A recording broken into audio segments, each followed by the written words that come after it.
Yes sir. हर रोज अपने teacher से मार खाते हो, लेकिन इतने ढीठ हो, हर किताब का सबक याद भी कर लेते हो, लिख भी लेते हो, लेकिन मुतालिया पाकिस्तान का क्यों नहीं लिखते? ऐसी क्या वजह है? और तुम घर से मुतालिया पाकिस्तान का सबक क्यों नहीं लिखे लाते? क्योंकि सर मैंने किताब में जो कुछ भी पढ़ा है उस पर मुझे यकीन नहीं आया, और इसलिए मैंने मुतालिया पाकिस्तान को हाथ लगाना छोड़ दिया है। तो ये क्या बात हुई? तुम्हें किताबों में लिखे हुए पर यकीन क्यों नहीं आया? क्योंकि सर मैंने जो किताब में लिखा हुआ देखा है, अपने इर्द गिर्द उसकी हकीकत को तलाश नहीं कर पाया। तुम्हारी बात का क्या मतलब है? सर किताब में लिखा है कि मेरा मुल्क एक अमीर और खुशहाल मुल्क है, लेकिन हमारा घर तो मिट्टी से बना है।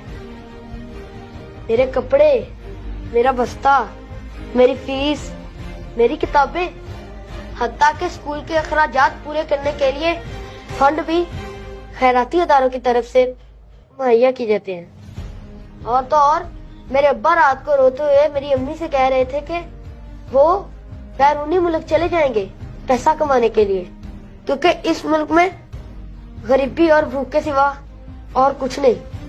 सर जी, और किताब में लिखा है कि मेरा मुल्क तेल और गैस जैसी दौलत से माला माल मुल्क है, लेकिन हमारे घर तो ना तेल है और ना ही गैस। मेरी अम्मा तो आज भी लकड़ियों पर खाना पकाती है। और किताब में लिखा है कि मेरा मुल्क अमन और सलामती का अलम बरदार है, लेकिन मैंने आज तक कोई खैर की खबर नहीं सुनी। अमन सलामती को अमलन किताब से बाहर नहीं देखा।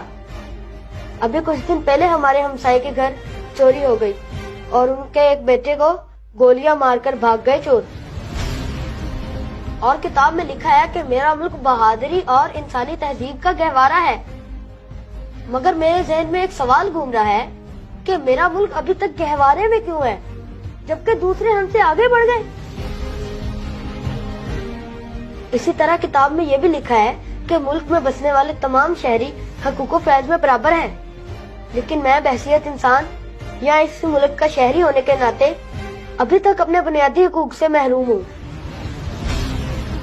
क्योंकि कल जब मैं स्कूल से छुट्टी करके जा रहा था तो मैंने देखा एक अमीर आदमी एक रेडी वाले को मार रहा है, और एक दूसरा आदमी कह रहा है कि अगर जान प्यारी है तो माफी मांग, और वो गरीब आदमी उस कार वाले के पाँव पकड़कर माफिया मांग रहा था। ऐ मेरे मोहतरम प्रिंसिपल, मैंने जो कुछ भी पढ़ा उस पर मुझे यकीन ही नहीं आया, और मैं खुद से झूठ बोलना पसंद नहीं करता, इसलिए मैंने मुतालिया पाकिस्तान का काम करना छोड़ दिया। बेटा कहते तू सही रहा, तुम्हारे सवालों ने मुझे लाजवाब कर दिया।